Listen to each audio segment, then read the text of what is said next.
What's up, everybody? Mike Caluzzi, host of Pro Tips to Grow Your Business. As you know, I am an attorney, entrepreneur, and business owner, and most importantly, a business coach who works with service-based professionals, entrepreneurs, and business people to help you, particularly to get past difficult career transitions where they are voluntary or involuntary situations, so you can eliminate overwhelm, frustration, and be able to walk forward and move forward in an empowered space. So I have been doing this for a number of years, and I love working with people one-on-one to help them really live in an empowered life and get through that transition really with extreme effectiveness. So you can connect with me at mike@mikecaluzzi.com. You can check my website out at mikecaluzzi.com. You'll learn a little bit about me. And if it's something that's, you want to move forward with as far as just sitting down and talking to me, I always invite it. It's completely, no pressure whatsoever. You just give me and shoot me an email at mike@mikecaluzzi.com. Say, hey, Mike, I heard your podcast. I'd love to talk to you about what I'm going through, and I will sit down and see how I may be able to help you. So I run this podcast each and every week and bring people from all over the country, primarily in businesses and a lot of different diverse backgrounds, so they can provide you with tips that will help you in your business and as you are contemplating things in your career. So today I have a really interesting person on. His name is Joe Templin, and Joe is he's from upstate New York. And what I love about his LinkedIn profile, he just says, I'm a thinker, teacher, and doer, which is phenomenal. He is a human Kaizen expert. He is the author of the Amazon Kindle #1 new release, Everyday Excellence, which there you go. You'll be able to get a link, obviously, here right in the comments with it, the way to get access to that and access to his website. He is an ultra marathoner, a special needs parent, and in addition, he is a former international Taekwondo champion and an Intel officer, which is really cool. So before we went live, we were talking a little bit about martial arts, because if you guys know me, I've been doing jiu-jitsu for about 8 years. Love it. It's a big part of my life. And obviously Joe is a world-class Taekwondo practitioner. So welcome to the show, Joe. Mike, thank you. I'm really looking forward to having this conversation with you. And one of the things that you were saying in the intro, resonated in that, you're helping people go through all these transitions, whether it's voluntary or involuntary. And that comes back to the idea of resiliency or personal flexibility, which is at the core of martial arts. I mean, we go about it different ways. I mean, as a Taekwondo stylist, I mainly punch and kick people. As a jiu-jitsu stylist, you mainly fold clothes with people in them and, use their own energy to redirect. But in Taekwondo, we have hip tosses and leg sweeps and joint locks and things like that.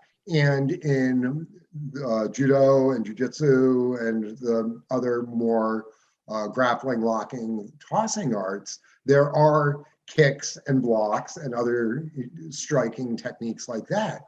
And so It comes down to finding what works for you and your body. And I always go back to the story of Bruce Lee. Bruce Lee studied Wing Chun, and one of the reasons why he studied Wing Chun, people don't realize, is that he was blind as a bat. If you watch the movie The China Connection, where he's the telephone repair guy, he's got those big, thick Coke bottles, those are his glasses. And he was famous for all those spinning kicks that he did. Yeah. Bruce Lee had one leg that was slightly shorter than the other. So he was naturally predisposed to being able to do techniques like that. So what other people would look at as a weakness, he turned into almost a signature. And this is one of the things that your listeners should be aware of. What other people might call a bug, other people call a feature. So it is their own unique capabilities, and understanding and unlocking them is one of the keys to success in whatever business they end up being in. No, it's very true. Those are really great points. I mean, I was introduced to jiu-jitsu through a business coach because I had told him that I wanted to be able to put myself in a situation where I can maintain my composure under, really extreme stress and circumstances, because I know most of us are, and it's totally natural, where, when we're faced with things that are that we're unsure of, or volatility, that really will spur our stress response or an anxiety response. This is something that we have to learn to guard against and really quiet the mind and be able to operate in I call it relaxed, focused intensity, so that we can move forward. And that being the case, and you, someone who was obviously studied that too. I mean, we are in a current environment right now where I think there's a lot of people. I mean, I know I actually did a post on this last week with respect to, is the great resignation that's been occurring, where people have been voluntarily leaving their jobs because they've kind of reached a certain point where they said, enough's enough. I want to, redefine my purpose. But then I think also now, when we look at, look as we speak, I mean, today is the 14th of June, right? 2022. I mean, there's no secret that, we are in a really difficult financial gas is twice as expensive as it was 18 months ago. Period, case closed. Let's just, put that out there. Yeah, gas is $6 a gallon. Outside of cities where they can take the subway, that is a major expense. And that directly translates into the cost of food, which is a major expense for people, especially if they have kids, and the baby formula thing and all these other things. So people are stressed on financially. We're just coming out of COVID, so they've got these social stresses. Emotional health is really damaged in the country right now. So let's just be pretty honest about it. We are in bad emotional, physical, and financial shape. Yeah, we're in a bear market with inflation at north of 8%.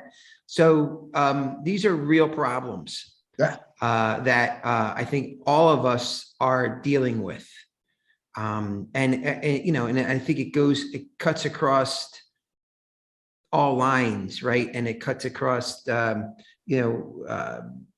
most of the economic situations, particularly for folks who are watching this podcast, people who are just like us, who are professionals, who may be educated, who are in situations that, they've checked off most of the boxes, right? And they're still worried.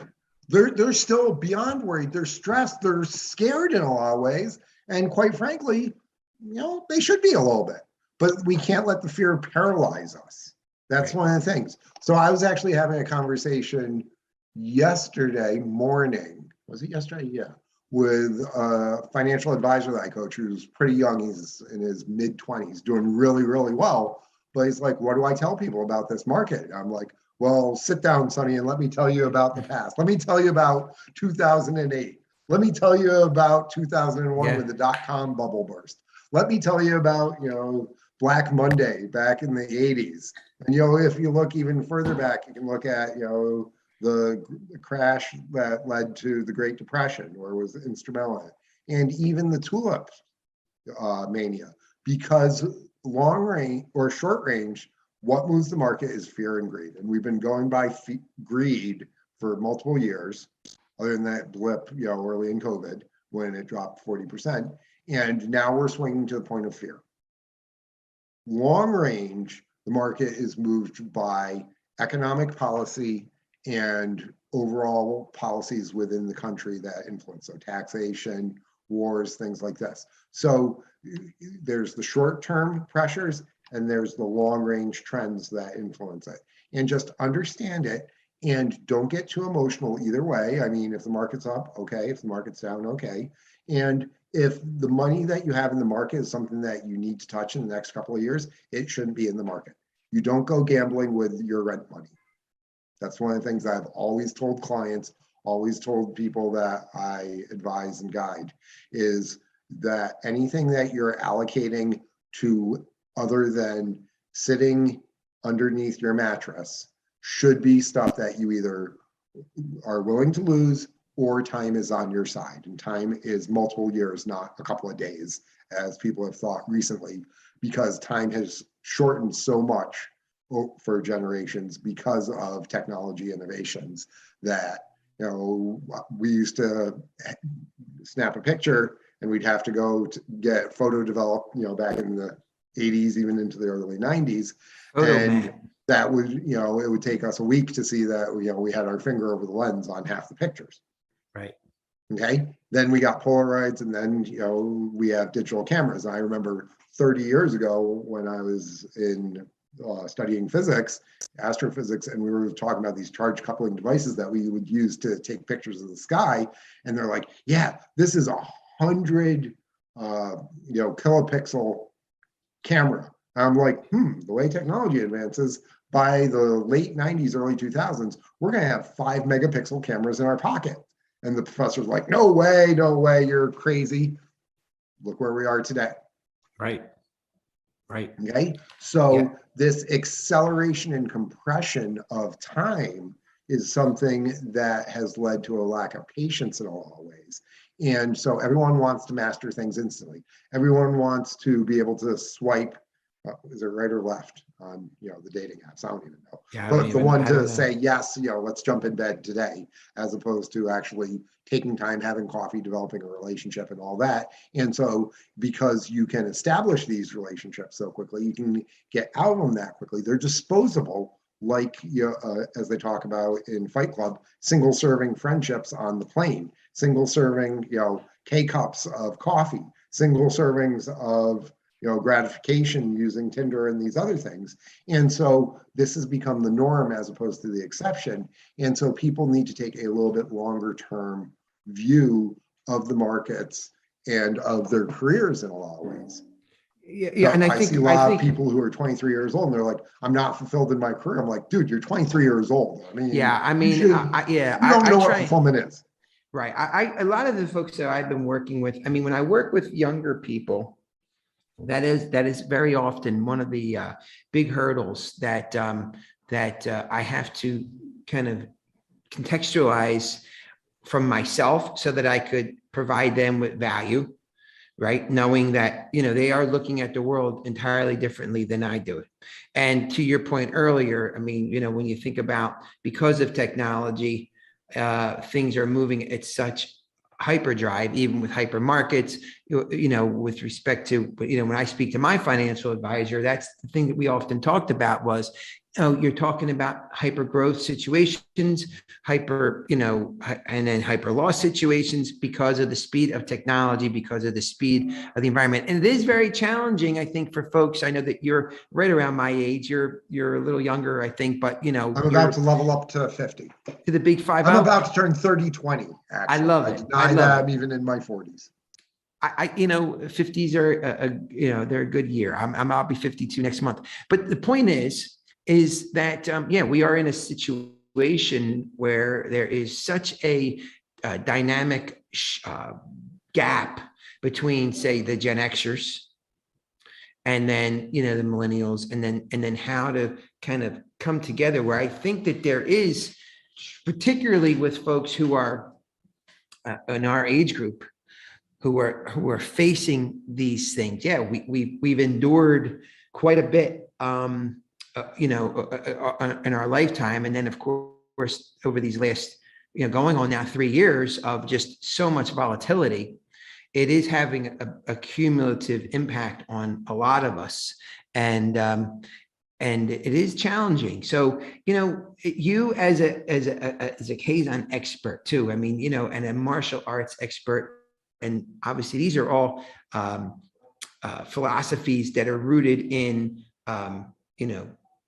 ancient kind of Asian theory, correct? Mm-hmm. And yes. So what would you say as far as how we can learn from these really old, I hate to use the word, but I don't mean it in a negative way, but these things tied and true, time-tested theories, that how they can be applied even today. So one of the things is that probably the best investment you can ever make is in yourself. Right. Jim Rohn said this 45, 50 years ago. The Stoics were talking about it 1800, 1900 years ago. And it still is valid in a lot of ways. So here's an example, okay? In 2000, I had a buddy who was a financial planner, And when he wasn't meeting with clients, he'd be there day trading his own account and playing around and all that. And eventually I went to him, I'm like, dude, what the hell are you doing? I mean, you're spending these hours to do this and you're making a couple $1,000 here and there. If you spent that time in terms of developing yourself and going out and acquiring new clients, instead of dorking around with your account, with your $200,000 trying to squeeze out a little bit extra here and there, you would have all these relationships. When this market ends, because you know that's going to, you will have laid the groundwork to pick up all these other clients. You will have knowledge and skills to be able to help others out. You will have built the infrastructure around you and your business to be able to grow. And he's like, wow, you're right.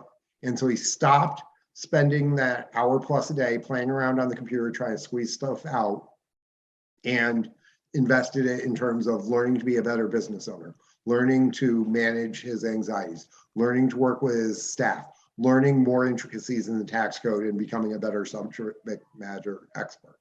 And when the market ended up crashing in March 2001, he was able to pick up from the rubble all these other things. And because he had stopped day trading and said, you know what, I'm just going to put it into some of the same things that I would recommend for my clients that are going to be longer term and stable, he, one, weathered the storm better, and two, was able to pick up a ton more clients. And within 3 years, he was one of the top investment advisors in that company, making 4 times as much as he was previously. And a major chunk of that was from doing that. So fast forward to 3 months ago, I had an advisor at a different company that I was working with, and he was, playing crypto and all this. I'm like, dude, you're trying to play crypto and trade on a $150,000, $200,000 account. Okay, so you're going to be able to maybe get an extra couple of points around the edges, same sort of thing. Stop. Okay, hold your crypto, because you're basically wasting, because you're taking this time away, of 2 to 3 hours a day. If you went and spent that 2 to 3 hours a day acquiring new clients, you would completely insulate yourself from the market volatility that is inevitably going to happen. Okay, he didn't, and he's now no longer a financial advisor because he ignored his regular business, and the crypto market, and specifically some of the ones that he was playing in, dropped on out. So because he didn't take the time to invest in himself and his business during that time, he was vulnerable.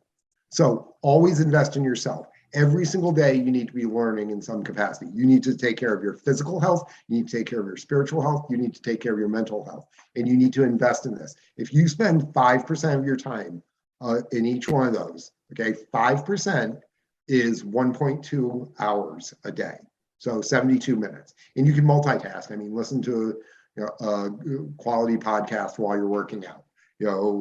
Be listening to something spiritual while you're taking a walk or cooking dinner or these other things. So you can multitask on a lot of these things. But if you allocate that 5% to these things, you're going to, if you do it consistently, you're going to see growth. And that's why the cover of the book has this cool nonlinear growth curve. It's not just compound interest. This is what happens if you spend time working on yourself, whether it's learning a new skill, whether it is mastering an instrument, whether it is getting a designation for work, whether it's building relationships with people who could be of use to you 3 to 5 years down the road. The people who 3 years ago were taking the time to invest in themselves are the ones that in this market are not concerned nearly as much. Right. These are really good points. And, I think it's one that we all have to be cognizant of as we move forward on a daily basis. And like you said, kind of going back to the martial arts. I mean, I know for me, when I do get the chance to work with newer guys, and that happens quite a bit, it's, I always tell them about never losing sight of the fundamentals, because that's ultimately, I said, if you watch all the greats, that's what they're focusing on. Fundamentals. So the first technique I learned after how to bow in Taekwondo was a horse stance center punch, and to the solar plexus. And every single morning, I still get up and I do at least 100 punches with each hand. every single day.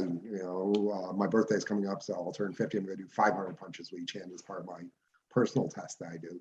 But at this stage in the game, I have thrown over 10 million punches in my life. I don't have to think about it. I've reached the point of unconscious competence with it. And I'm faster than guys half my age because I do it and do it and do it and refuse to acknowledge the fact that I am leveling up. So my chronological age and my biological age are probably very different because I've done that. And my master taught me something long before Malcolm Gladwell talked about the 10,000 hours rule of to do a technique, you have to do it 100 times. So like if you're learning a new form or whatever, to understand it, you need to do it 1,000 times. And to master it, you need to do it 10,000 times. Mm-hmm. So these fundamentals, whether it's your phoning language, which is one of the things that I work with young financial advisors on, or what you say in the first 3 minutes when you sit down with a potential client to get them as a potential client, or how you introduce yourself, or your routine when you get up in the morning to mentally set your entire day so that the dominoes are arranged properly as opposed to falling in a nasty manner. These things take repetition to bring them to the point of being automatic. My friends who are special forces guys literally practice things until it is embedded in the subconscious. And then you don't think, you just do. So we do not raise ourselves to the level of our ambitions. We fall to the level of our training. And so the old Chinese saying of sweat more in practice, bleed less in battle comes into that tier. And who was it? Was it Gladwell who talked about desired difficulties, which is sort of like the Stoic idea of choosing hardship, of occasionally going and fasting like all the major religions do, because when you then have that first food afterwards, you appreciate it more. That avoidance of alcohol for a month, and then that first beer afterwards is the greatest beer that you ever have. The going and when you go camping for a few days and you come back and you have a hot shower and sleep in your own bed, going out and running in the rain knowing that's going to suck, which is one of the things that I do because I absolutely hate it, because of how it feels afterwards and the reserves that it builds. In good times, people just enjoy it. And I saw this back in 2001 where people were like, yeah, market's going to go up forever. We don't need to worry. I got all these stock options, and then it all disappears because they didn't have a contingency plan and they fell in for the greed as opposed to saying, you know what, that's good enough. Mm-hmm. Right. Well, I mean, these are all interesting things, and from what I can see here, I mean, and hear as you speak, I mean, you are a high performer, and there's a level of intensity that is pretty palpable. I can really sense it. And is that what? I saw your book when you raised it up. I mean, we're not talking about a pamphlet here. Right. No. We're talking about a real tried and true, book. So tell us a little bit about, what was the inspiration behind writing this book, and what experiences led up to say, you know what, I am going to begin this process. I can imagine, based on what you've already said, you're probably one of those folks who is obviously very diligent in your ability to, discipline yourself to each day, commit to putting words on the page. But what are some of the, what was the impetus as far as what inspired you to write the book? Who was the intended person who you would want to see use the book? So the intended person is anyone with a growth mindset. And per Dr. Dweck, only about 40% of adults are big people, as I say, because I hang out with Cub Scouts a lot. Only about 40% of adults have a growth mindset. But that is something that has been slowly lost with us. If you look, every single kid that starts crawling decides they want to walk. And unless there is like a injury or an illness, every single kid learns to walk, even though they fall down and they fall on their butt and they bump their head, they get back up and they try it and keep trying and keep trying, and they don't give up because they want to be able to walk like their older brother or sister. or they want to be like mom and dad, and they want to be able to get the cookie jar. So, you know what, they keep going and they keep trying and they keep experimenting. And somehow this is crushed out of us. Partially it's our school systems, partially it's because, you know, people fail and they give up. Partially it is, you know, we get tired, the world beats us down in a lot of these ways. But the book is written for anybody that wants to get better in any capacity. So if they want to be a better spouse or partner, if they want to be better at work, if they want to straighten out their physical health a little bit, if they want to, you know, keep growing and developing mentally or spiritually, because the average American, 50% of us read one or fewer books a year after we get out of school. If you Yeah, go back, I actually heard that. I mean, I'm relying upon your number as being accurate, but I had actually heard, yeah, it was far. that's per Pew, actually. That's where that research comes from. Okay, yeah, Pew because Charitable I know that the numbers were tragically low as far as people who actually set out to improve themselves and read books that will improve their mindset. This is any books. This is even includes like, you know, bodice rippers and, you know, stuff like that. Yeah, I mean, So if you're reading one book a month, you're going to be in the top 25% of American society. Right. Yeah. And I mean, it is tragic because I work with a lot of people with respect to reestablishing a more prosperity consciousness versus, you know, a poverty consciousness. And that translates into so many elements in people's lives. And I can't tell you where oftentimes when, you know, when I work with folks, I'm like, look, these are some of the baselines. If you're really not even willing to invest, then you're not ready. And you know, you want the best for folks, but the fact is there is the work that has to be put in, and there has to be the relinquishing of the ego to be vulnerable. Does your dojang have the sign that says leave your ego with your shoes at the door? Yeah. I mean, we have a great kind of a statement down here, you know, where it's one of the Gracie brothers who kind of lay out the, you know, the rules of jujitsu. And that's obviously tied into that, where, you know, speaking kindly of people, having mutual respect, all of those things. And that's another thing, quite frankly, too, again, not to always revolve this around jujitsu, but that's one of the things that I always talk to, you know, kids coming into, because a lot of people are so influenced to take, you know, jujitsu because they see what's happening in MMA. So they'll come in and they'll do no-gi, and which is totally fine. But the point is, I'm like, look, when you walk on the mat, when you walk off the mat, there's traditions that have to be followed. And, you know, it's up to everyone, you know, not just the old timers, to respect the process, because it will ultimately get lost. I think there's just a tremendous dilution of some of these core values, and I hate to say it, but it's playing out in our world. Talking about tradition before, and you know, there's a saying in fraternities, tradition is anything we've done 3 years in a row, but we need to have this balance of evaluating the traditions instead of just wholesale changing everything, which is what a lot of young people want to do. You know, just reject everything. Oh, don't listen to dad, you know, old school. Well, back when dinosaurs roamed the earth and, you know, the 20th century, like you, and stuff like that.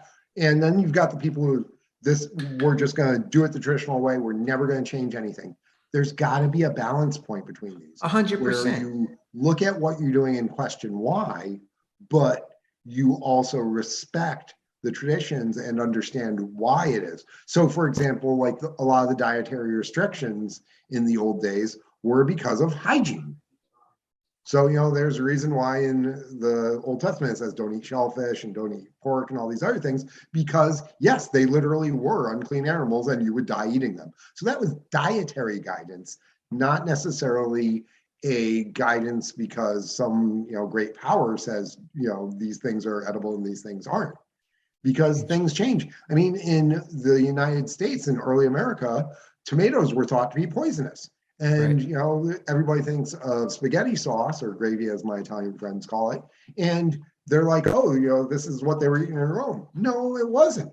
They did not eat these things. It was a much more recent thing. And it wasn't until like the 1800s that people Yeah. realize that you could eat tomatoes and not die. And part of the thing is it's because it's actually part of the nightshade family. So Yeah, it's exactly this right. being able to look at what you're doing and question and take the best components and the most relevant components, the components that make sense. This is what Bruce Lee did. As he said, take what works, reject what doesn't, add what's your own, and utilize it. No, that's great content. So, guys, again, we're talking to Joe Templin today. Joe is an extremely dynamic person. If you've been listening in, you've been hearing, a wealth of knowledge, a really broad-based swath of knowledge that he has kind of brought to fruition through his book, Everyday Excellence. And you can find Joe at everyday-excellence.com. Where you can, really get a vibe for who he is, and his energy comes across on the website. And of course, you can find his books, anywhere where books are sold. So, as we kind of get close to wrapping up here, Joe, what would you say? Because I know we talked about, a lot of things oriented to martial arts. I know you're also an ultra marathoner, so discipline and routine are obviously near and dear to your heart. Well, I need them because I'm ADHD. I mean, normally I have like 22 browser tabs open and there's circus music playing someplace. So if I did not have these guidelines around me to keep me under control, I'd be, off the reservation completely. So we build these parameters around us so that we can do what we do within them uniquely. So like there's rules in any game, whether it's in judo, in taekwondo, in baseball, in chess, in business, in interviewing. And within those constraints, though, you should play to your own particular strengths and try and avoid your weaknesses. As I tell clients I'm coaching them, control the ring and the rhythm. Same thing if you're a business client, okay? Control the ring. Where are you going to have the meeting? If you can control where that meeting is, in your office as opposed to the coffee shop. Okay, coffee shops are absolutely horrible because there's all sorts of distractions.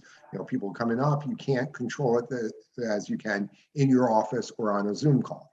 And you control the rhythm. You create the agenda. You set the parameters of it. Right. If you do that, you are more likely to win said encounter.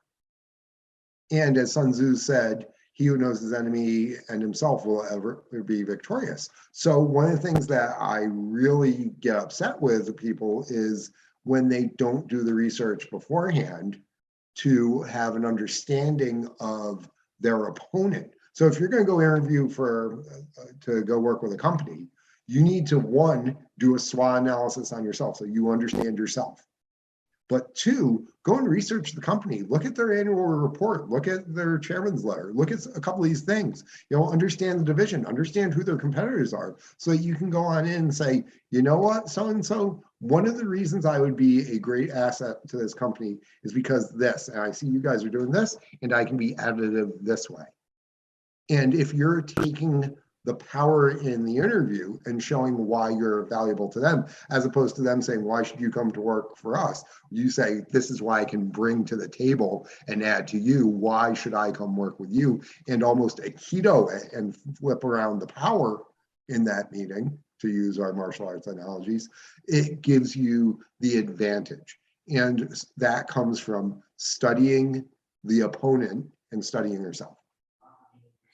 Well, this has been a great conversation. It's gone by very quickly. A lot of great nuggets. If you guys are watching this, I would recommend you listen to it for a few times, because there's a lot of really great content that's come through. The waves today, as far as really good insight and wisdom on how to not only conduct your business, but how to evaluate where you are in your life, and making sure that even despite all of the external challenges, that if you have good internal processes, you'll be able to withstand everything that's going to be thrown at you out there in the world. So, Joe, I want to say thank you so much for taking the time today on Pro Tips to Grow Your Biz podcast. I really, really appreciate it. If there's anything you want to kind of just say in closing, feel free to do so. Two things, toma arigato, and be excellent and grow today. Awesome. So, Joe, thank you very much. Guys, thank you so much for tuning in. Again, I'm Mike Caluzzi. I featured Joe Templin today. Check out his website at everyday-excellence.com, and you can get a chance to take a look at his book. And I hope this was valuable to you today. And I look forward to seeing you guys again soon. And thank you very much, Joe.